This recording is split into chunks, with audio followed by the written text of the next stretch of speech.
Good evening and welcome to Current Issues. I'm your host, Hesham Tillawi. Well, tonight, ladies and gentlemen, for the first time in the history of the United States, the President of the United States actually said that it's okay for same-sex marriage to take place in the United States. Well, Obama, I think few years back when he first got elected, he said no, that a marriage is between a man and a woman. But today he said that it's okay for same-sex marriage to take place. Now, I don't know where you stand on that, but I think this is a sign of changing time in the United States, or changing times. Because, is it a political move or is it calculated? As you know, it has been in some states actually. This whole thing was brought up because North Carolina actually voted to change the constitution of that state to prohibit same-sex marriage. Now, is it a problem? I'm sure to some of you is probably a problem and a defeat. To others, probably a victory. To most people, probably don't give a darn. I believe people who are involved in that movement probably care. Religious people who don't like that and conservative people who don't want that probably are upset about it. So did Obama actually think about those things? I'm sure he did. He probably thinks that now he's going to get the women and same-sex marriage and etc., etc. So now what does Romney, or what does he think about this? Well, Romney is opposed to same-sex marriage, but he wants people to have very much the same right as married people. Like people who are together as partners, he wanted them to have the same rights, just don't call it marriage. Well, he's kind of dancing on in between, or dancing on the rope actually, because he did not come out 100% because he does not want to alienate the people who want to be with the same, I guess.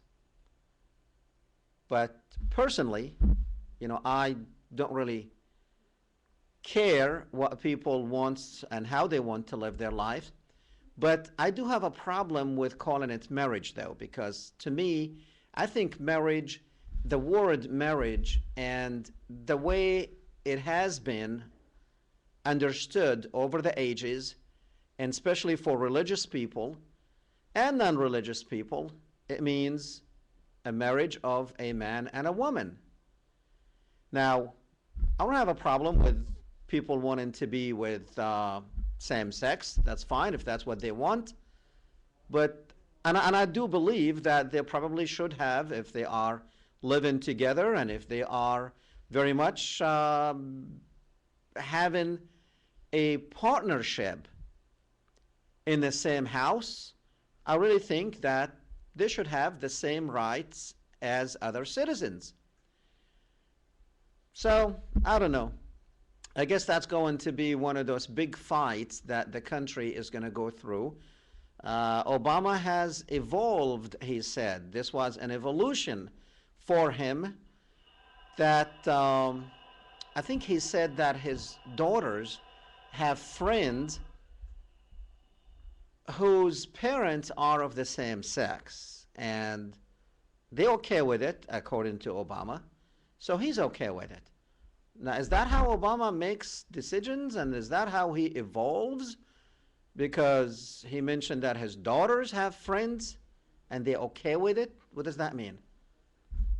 Well, probably most, the country is changing. There's no question about that. There's no question about it. It is changing, and that's how it works. Now, 30 years ago, 40 years ago, you probably could not come out, probably 40 years ago, could not come out in the open. 50 years ago, it was a no, no, no. 60 years ago, you probably did not even mention it if you were gay or lesbian.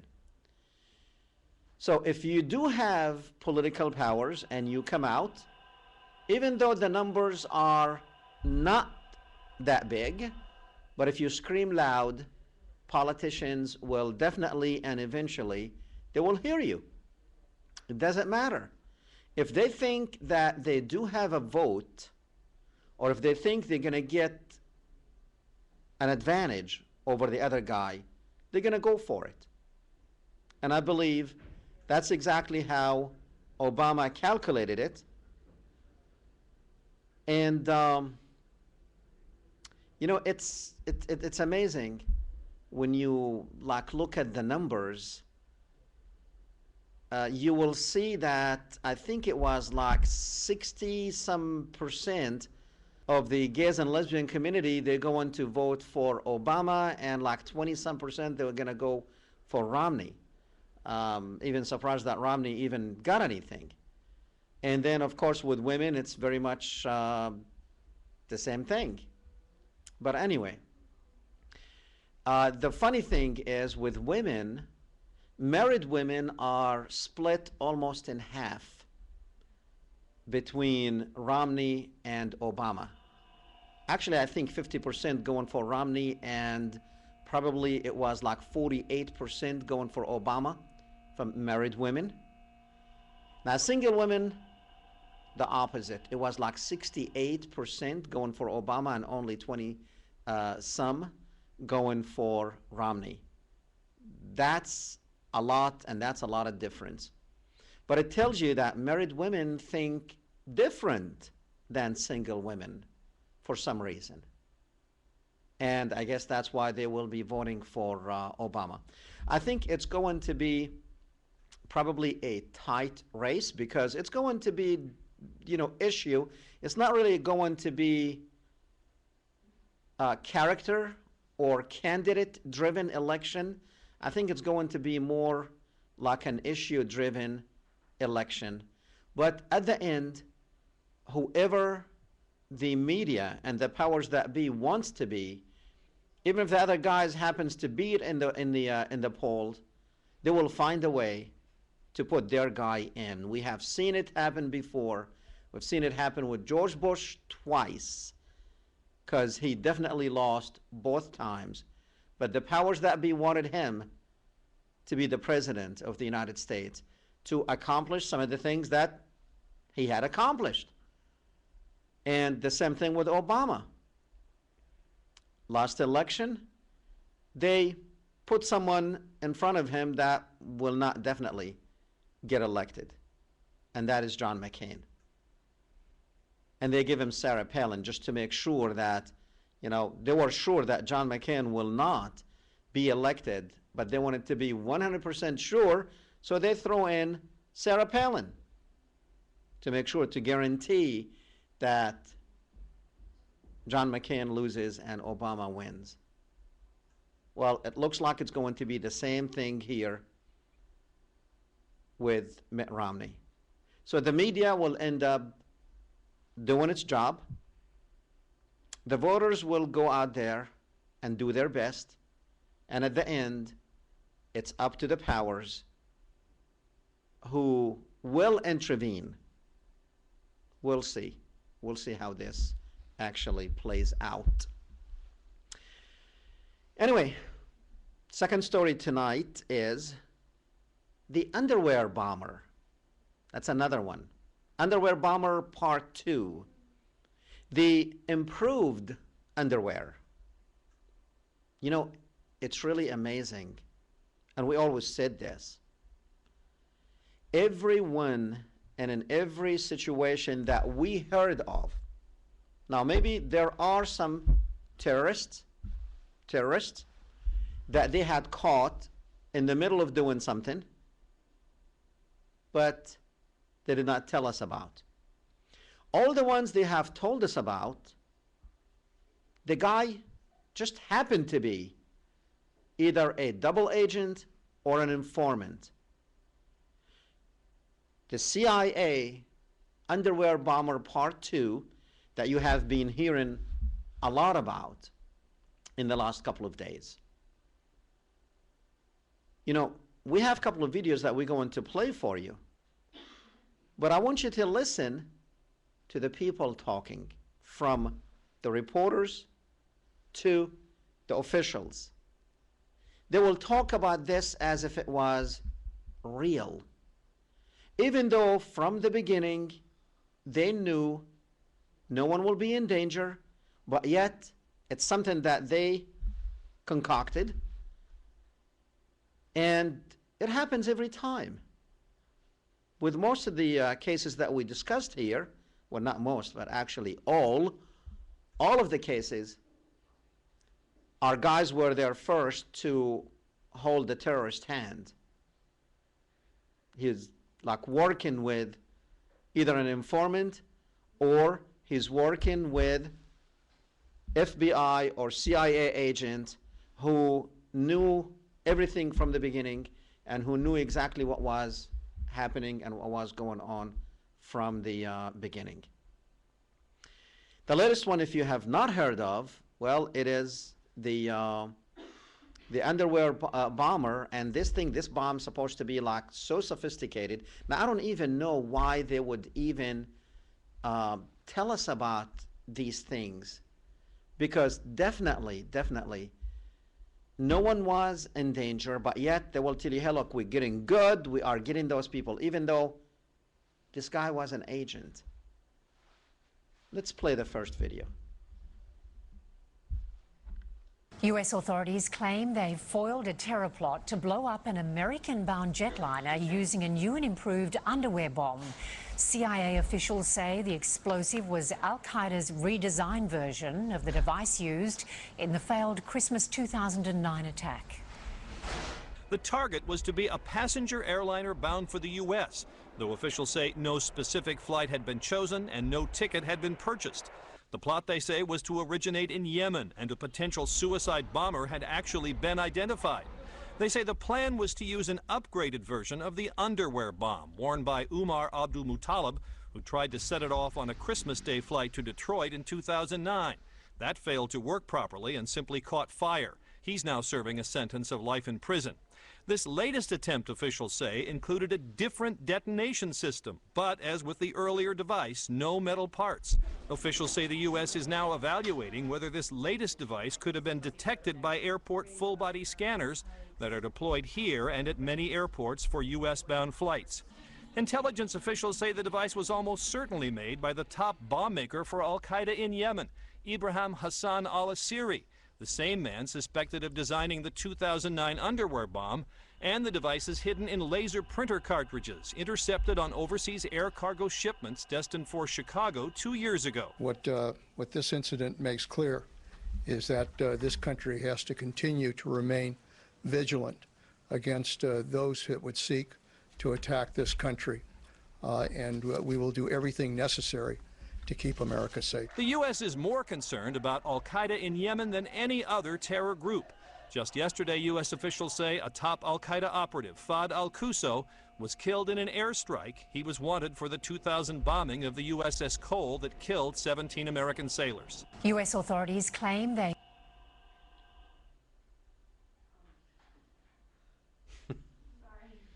Okay.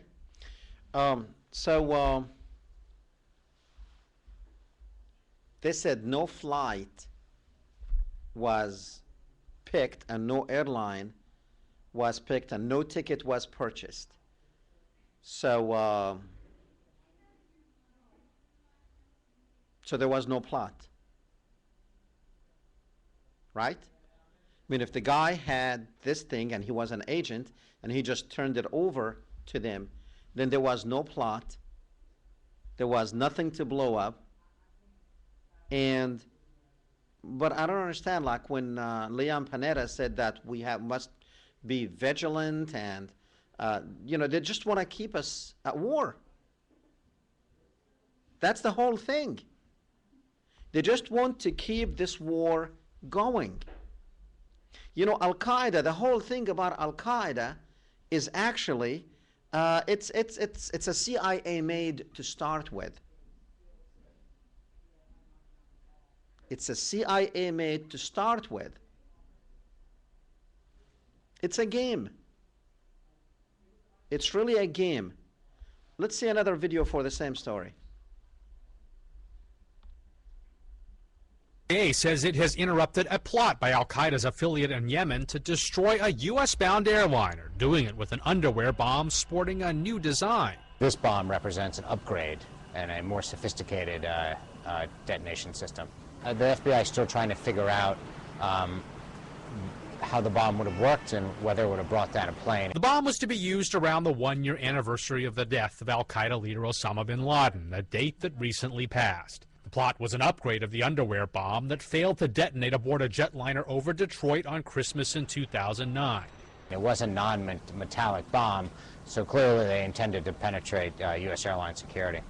The FBI has the latest version of the bomb.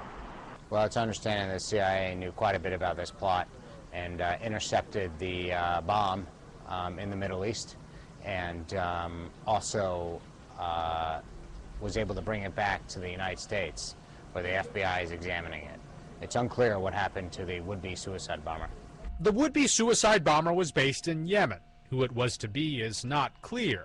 The bomber had yet to pick his target or buy plane tickets when the CIA stepped in. All of this unfolded even as the U.S. government gave assurances there were no al-Qaeda plots against the U.S. around the anniversary of bin Laden's death. We got to it before it had even, the plot was set in motion. Apparently the plane ticket hadn't even been bought yet. We have the bomb before it was detonated, so we're getting better then at disrupting these plots. It is not clear who built the bomb, but its sophistication has authorities suspecting it is the work of master bomb maker Ibrahim Hassan al-Asiri, responsible for the first underwear bomb and others built into printer cartridges and shipped on cargo planes. Okay, how do they intercept something that they planned and they put an agent there? How was it intercepted? And who made the bomb? Another CIA informant or agent? And are these people there who are making bombs, they're that stupid that somebody who's a CIA agent, they're gonna come and, I don't know, you know, something is just not making sense in this whole thing. That we are getting better? How? I mean, if this guy is a CIA agent and he is in there, well, I guess, and we don't know who made it. Well, if he's the agent and he's there, somebody gave it to him, I guess it's so easy. Anyone just have to go there and say, hey, look, I'll wear the underwear, and they're going to give him an underwear to wear. I mean, that's how they are making it sound, but I'm sure it is not that simple. Well, we have another story on the same story. Al-Qaeda's latest bid to attack a U.S. jetliner didn't just feature an underwear bomb. It was, officials say, a new and improved model, even more dangerous than this one, which was dangerous enough. That's a mock-up of what Farouk Abdul-Muttalib slipped into his shorts, hoping to bring down his Detroit-bound flight on Christmas 2009. This time the bomb was seized in Yemen in a CIA operation before the bomber even bought a ticket.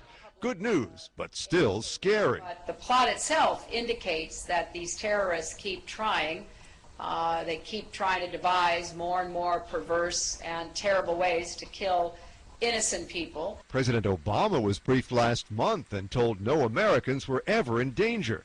The device is thought to be from this master bomb maker, Ibrahim Hassan al-Asiri, who made the first underwear bomb and 2 bombs shipped to America in printer cartridges.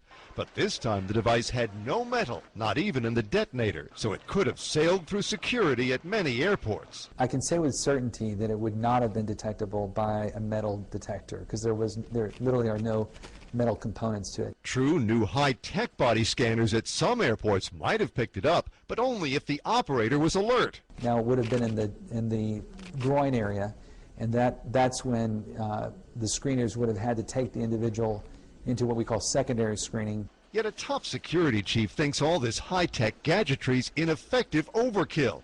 Kip Hawley, who used to head the Transportation Security Administration, argues in a new book what's really needed is flexibility and sharper focus. Explosives is the preferred method, so I would get away from the old system of looking for sharp objects, free up the checkpoints, let the officers use behavior observation, use moving patrols around in different parts of the airport. Still, at the nation's airports, travelers are taking the new foiled plot in stride. I didn't see anything different today than maybe from a week ago or a month ago. Anything different in the security process. Meantime, we're now learning there's a reason the latest airline plot was foiled at an early stage. Officials from the U.S. and Yemen are telling us that the suicide bomber that Al-Qaeda in Yemen gave this bomb to last month was actually working for the U.S. and Saudi intelligence forces. And officials say the informant is now safely out of Yemen. Mark Smith, The Associated Press, the White House.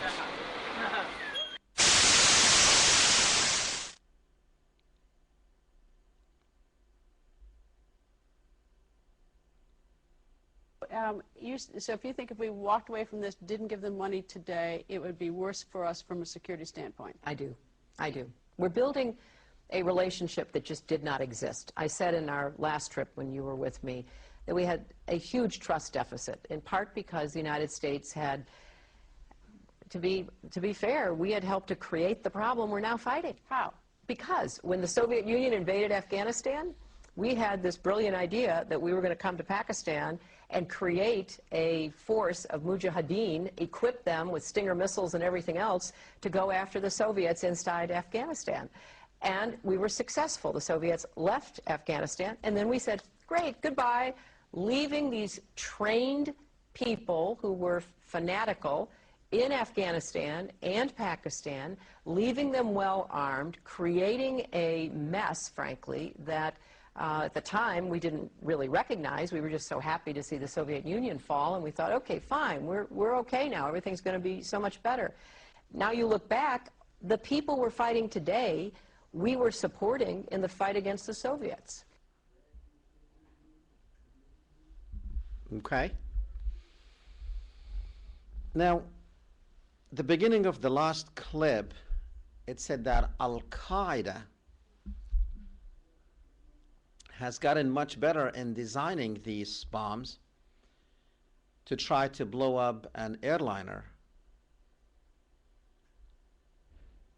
Now, keep in mind that Al-Qaeda does not exist. Whatever was left of Al-Qaeda was actually destroyed, and a long time ago, actually, Leon Panetta and our Chief of Staff, our Joint Chief of Staff actually said that there are less than 50 Al-Qaeda members in Afghanistan. And when they say they foiled the plot before, and you heard it, but you probably did not pay attention, when they said before the would-be suicide bomber purchased his ticket, well, no ticket was going to be purchased because he was an agent. You know, they said they foiled the plot before it actually reached or a plane ticket was purchased. Now, is that just like poor reporting or stupidity that they want to play on you to basically think, oh, wow, you know, they foiled the plot before the even suicide bomber actually purchased the ticket? And if you remember, they also said that the would-be suicide bomber is safely out of Yemen because he was an agent. He was a CIA agent. And him and his family are safely out of Yemen because they were not danger to anyone, or they did not actually, they were not in any position to harm anyone because they were working for the CIA or this guy was working for the CIA. Now, have we seen this before? Yeah, we've seen it before. Have we seen, well, remember the Twin Towers? Not in 2001, but in 2003. And this is something, you know, I'm glad and hats off to all our security apparatus that prevented any actual bombing from taking place or any suicide bombers from bombing an airliner or a train or whatever. But is there really any danger out there of the magnitude that they are letting us to believe or leading us to believe? Is there? And have we had any actual problems? I mean, if these guys over 10 years, they did not even succeed in one, we're that good. And they're that stupid. That's probably the message that you are getting, is that we are that good and they are that stupid. In 1993, one of the Twin Towers actually was bombed. And the World Trade Center. But there was a twist to the story that you probably did not know.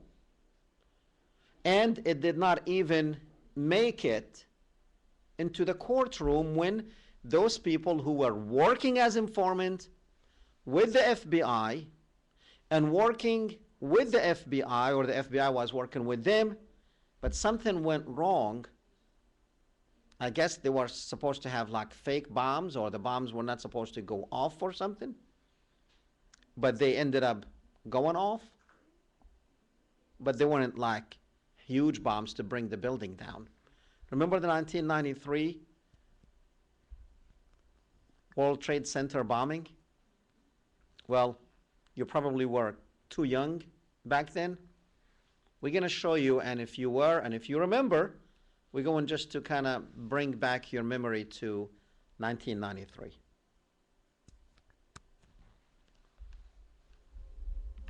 On February 26, 1993, at 12:19 p.m., a truck bomb detonated in the underground parking garage of Tower 1 of the World Trade Center complex. The bomb was a urea nitrate device enhanced with hydrogen gas.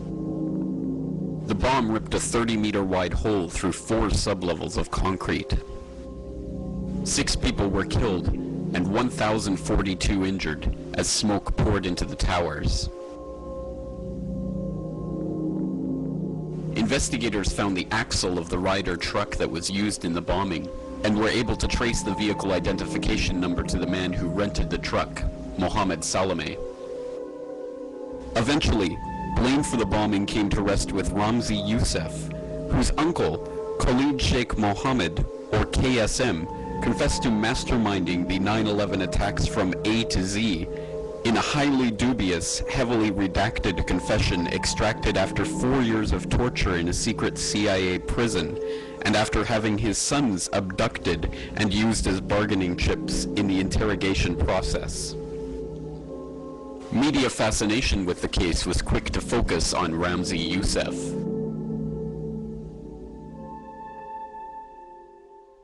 But during the investigation, some startling information came to light. Last winter, the FBI was praised for its speed in cracking the case of the World Trade Center bombing and bringing 4 suspects to trial. Now, there is some evidence that the FBI may have known of the plot in advance through an informant and might even have stopped the bombing that killed 6 people. Correspondent Jacqueline Adams has the story. FBI agents might have been able to prevent last February's deadly explosion at New York's World Trade Center. They discussed secretly substituting harmless powder for the explosives, but they didn't, according to the FBI's own informant, Imad Salem. Unbeknownst to the FBI at the time, Salem recorded many of his conversations with his handlers. I'm holding 903 pages of draft transcripts. William Kunstler represents Sheikh Omar Abdel Rahman and several others charged with conspiring to blow up a series of New York City landmarks 4 months after the World Trade Center bombing. That case has not yet gone to trial. Kunstler confirmed newspaper reports of the Salem transcripts. In one, Salem complains to an FBI agent, "Since the bomb went off, I feel terrible. I feel bad. I feel here is people who don't listen." The agent replies, "Hey, I mean, it wasn't like you didn't try and I didn't try. You can't force people to do the right thing." There is material in here to show gross governmental misconduct. Today, attorneys for the defendants in the ongoing World Trade Center bombing case formally asked for the transcripts of Salem's tapes. Quite frankly, beyond me, why now, the fourth week into the trial, we still don't have these materials. Prosecutors have refused to comment publicly, but legal experts say the defense may have no right to those transcripts. It's not a defense to a crime to say, if only the government had stopped me, I wouldn't have done it. So this isn't material that ordinarily the defense would be entitled to. In court today, a witness from the Ford Motor Company linked debris recovered from the explosion site to a Ford van where defendant Mohammed Salama was arrested less than a week after the bombing. Jacqueline Adams, CBS News, New York. As reported by CBS News, the New York Times, and other respected news organizations at the time, Imad Salem was an ex-Egyptian army officer turned FBI informant and was essential in helping convict others in the bombing. However, it was Salem's contention that he had agreed to supply fake explosives to the bombers, and he was overruled by his FBI handlers. Salem, perhaps experienced in the machinations of black ops, had the sense to tape some of his telephone conversations with his FBI handlers, including FBI Special Agent John Antichev. This is a recording of one of Salem's conversations with Antichev. Everything was submitted with a receipt, and now it's questionable. It's not questionable, it's like a little out of ordinary. Okay, all right. I don't think it was, if that's what you think, guys, fine, but I don't think that, because we was start already building the bomb, which is went off in the World Trade Center. It was built by supervision from the Bureau and the DA, and we was all informed about it, and we know that the bomb start to be built. By who? By your confidential informant. What a wonderful, great case. Wow. And then he put his head in the sand and said, "Oh, no, that's not true. He is son of a bitch." Okay, it's built with a different way in another place, and that's it. In the taped conversation, Salem makes it clear that the FBI informant had in fact gone ahead and built the bomb. Antichev says nothing in response. Hundreds of hours of taped conversations exist between Salem and his FBI handlers, but they were never used in the trials of the bombing conspirators. To this day, the FBI refuses to acknowledge their foreknowledge of the attacks or the fact that their informant built the bomb. Okay. So it was supposed to be built with false explosives, just like they have been doing with the rest of them. So why, under the supervision of the FBI, it was built with real bombs, but I guess not strong enough to bring the building down? Why?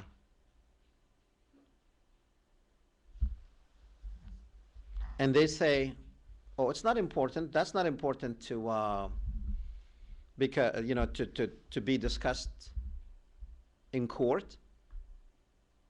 It doesn't matter. They agreed that they're going to do it." Well, it doesn't matter if they agreed that they're going to do it or not, but now who is responsible for the killing of those 6 people? And if this thing happened to bring that building down, who would be responsible for that? Wouldn't the FBI be responsible for that? I don't know. You know, responsibility. You know, I'm sure those idiots who actually agreed to drive, or the idiot, I don't know if it's one or two, who actually agreed to drive that van and do this. I mean, they were under the understanding that, yeah, they have real bombs. But why give them real bombs if you've been working with them? And you're the one that supplied the whole thing. Why? What was the purpose of that? And why not bringing it in court? Or bringing it out in court? Or was that very much to start the roll or the ball rolling for what took place on 9/11? You know, is it just a coincidence that the plotter of that incident in 1993 was the nephew of KSM, Khalid Sheikh Mohammed? Is that like a coincidence? Those things, they're calculated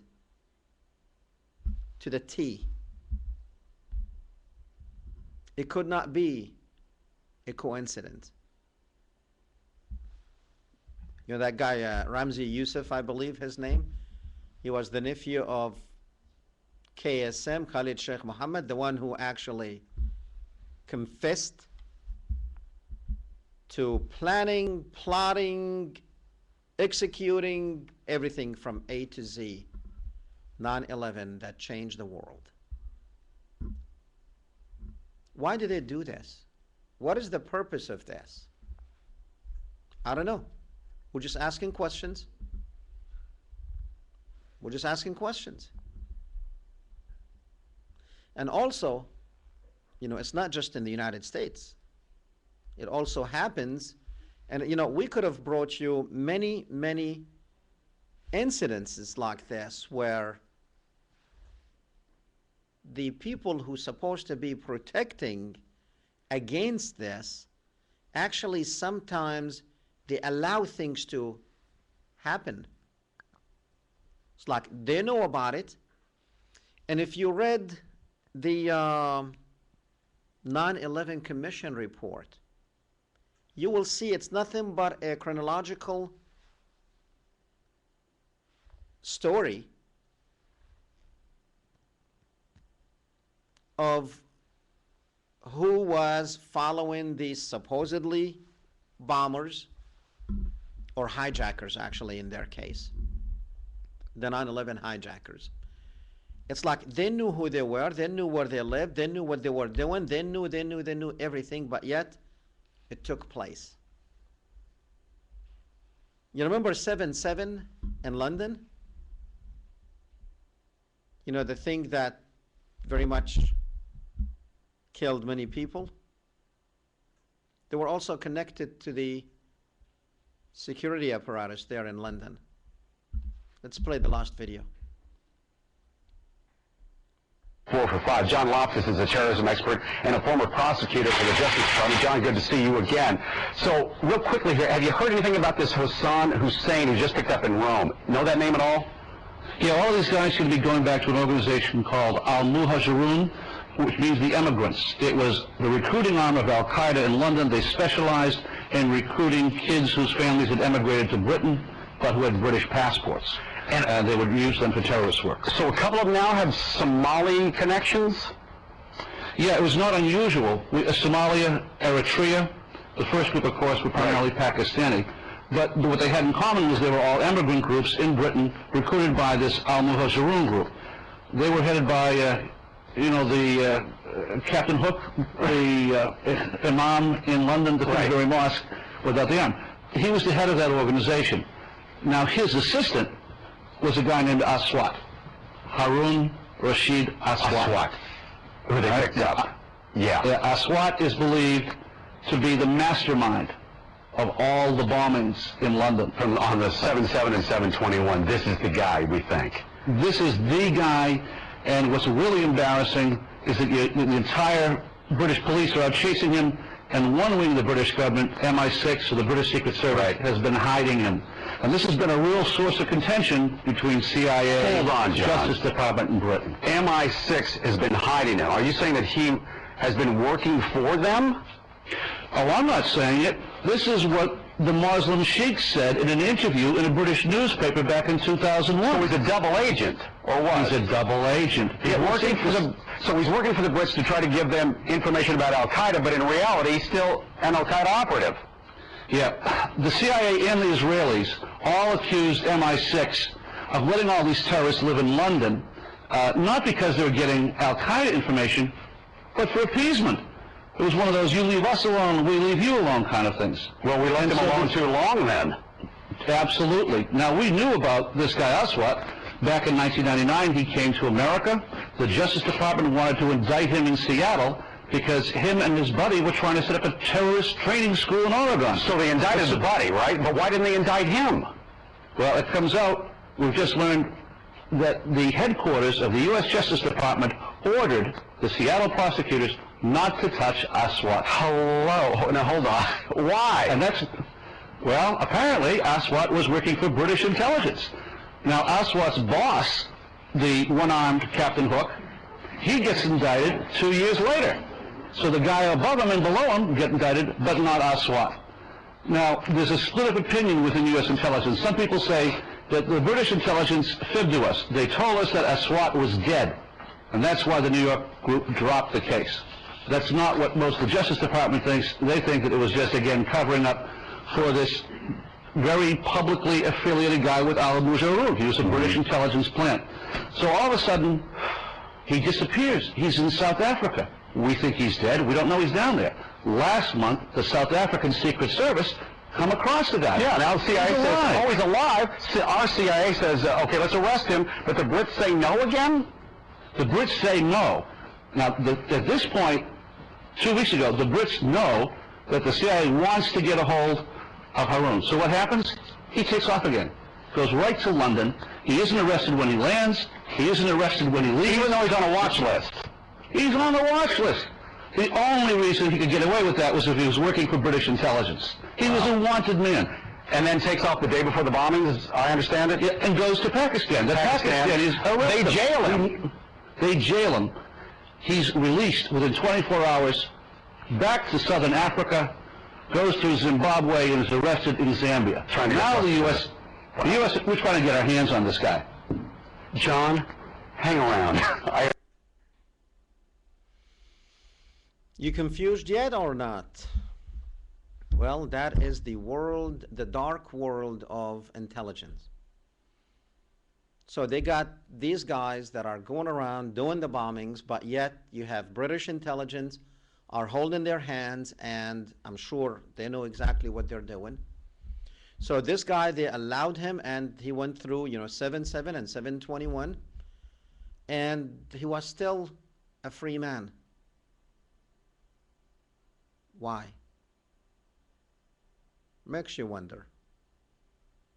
But that's the confusion. That is the confusion. But of course, 99% of people out there, they don't pay attention to those things. That's why you have us here to actually not bring you the truth, but put some questions on there. Just ask why. That's all. Just why were all these people allowed to do what they did if they were working for intelligence services? I wonder if others who were working for some intelligence service, either in the UK or in the United States, actually were successful at bombing, like as we saw in the 1993 bombing of the World Trade Center. That was an FBI plot, actually. And then the 7/7 and 7/21 in London. That was an MI6 plot. Why do they do this? Just to kind of tell us that there are people out there who really, I guess we don't believe until we saw blood and dead people, that there are people out there who want us dead? But no one's questioning any of this. I don't know. This is the world we live in today. Everything is just so confusing that when you think you knew a little bit, you find out that that little bit is not really enough to steer you in the right direction in this sea of darkness. That's if you're really trying to find your way and you have a little flashlight that you're trying to find your path. Imagine if you are one of the majority out there who blindly just trying to walk in the dark, letting somebody else tell them where they are going and what they need to do. And that's exactly what is happening to most people in the United States. We are letting the media tell us what really is going on because we are in total darkness. And when people like us try to wake up others, we're accused of being conspiracy theorists and crazy people, we don't know. And then once we become really an effective part, well, they want to try to remove you. We have seen people being removed whenever they get to be effective. We have seen them attacked. We have seen them destroyed because they discovered this game. They discovered this game. And now they are out there trying to actually, and I've seen it through the last 10 years that we have been doing this program. We got to know some people who were there before us, and eventually they got to them because they don't want the people out there to learn the truth. They just want you to listen to Fox Network and think that is it. You know, last week I watched on Fox Network, we got like a few minutes left, but I watched an episode called Honor Killing, about this girl who was supposedly murdered by her father, and they were like Iraqi immigrants. I don't know if any of you have seen that, but if you watch that, number one, the whole thing, now the prosecutor lost actually because she could not prove beyond a reasonable doubt that it was a first-degree murder, and the guy should have got, I guess, the death penalty. It's in Arizona, so I don't know if they have death penalty or life in prison. But Fox Network, the whole purpose of Fox Network doing this program is actually to give the people this wrong image of Muslim people. Because that was the whole thing. They called it honor killing. And it was proven that it really was not. So now Fox Network is parading this prosecutor on, and they are following her everywhere. Now she's speaking. Now she's a hero.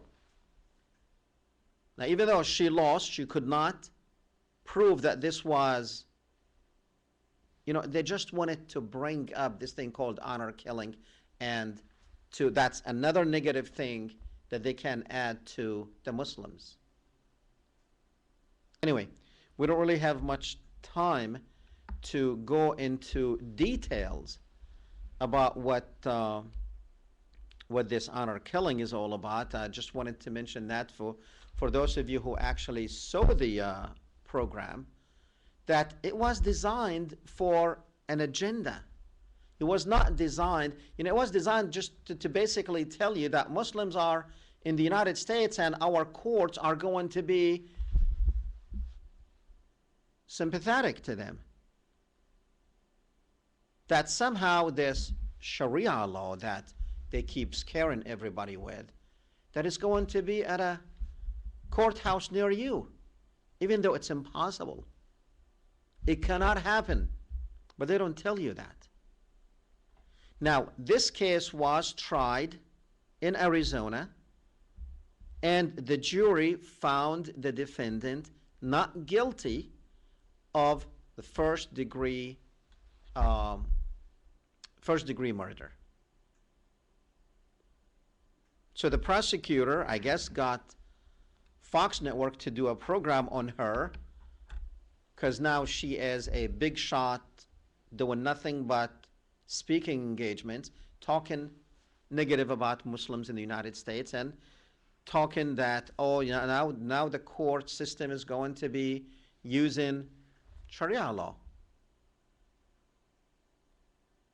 Well, I think the system, the justice system, that's supposed to serve justice, not be manipulated by politics, not be manipulated by people inside the system, just because they have power to do things, even if it's unjustly. You know, everybody in the justice system, supposedly they studied justice. They did not go to injustice law school, whatever. So aren't they supposed to be looking for the truth to serve justice? Or the word justice does not mean anything, and you have these prosecutors just running loose, trying to win cases regardless if they destroy somebody's life? So they just can't say, we won a case. Justice. That's the whole thing. It's called the justice system. That's what it's called.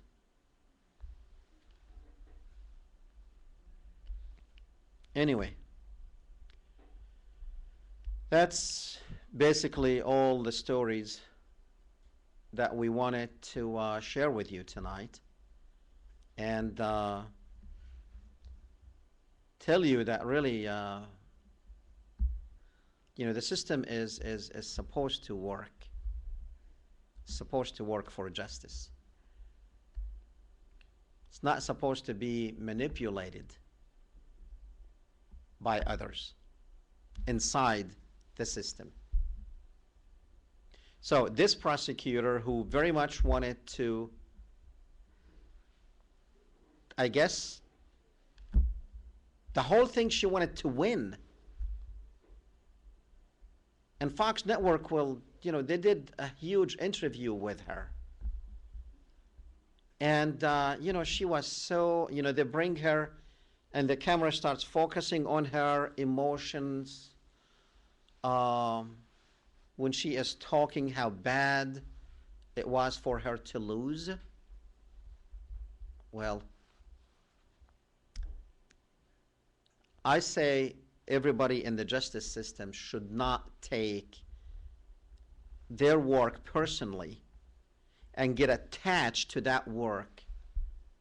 It's a job. And they should not be taking those cases personally, because it's a job.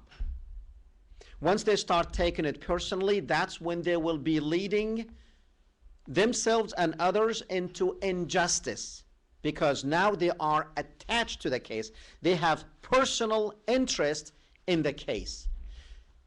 To serve your job and serve your client and serve the public and serve justice, you should not be personally involved in those cases. It's a job. It is a job. Anyway, that's actually all what we have for you, because right now we are very much down to the last few seconds in the program. And all we can say is, you know, good night. And, you know, Amr is trying to come in through the door, but he locked himself out because he wanted to come and say goodnight. So I'm going to tell everybody goodnight on his behalf. He has a key too. Okay, well, he's here. All right, good night. And see you next Thursday. See you next Thursday.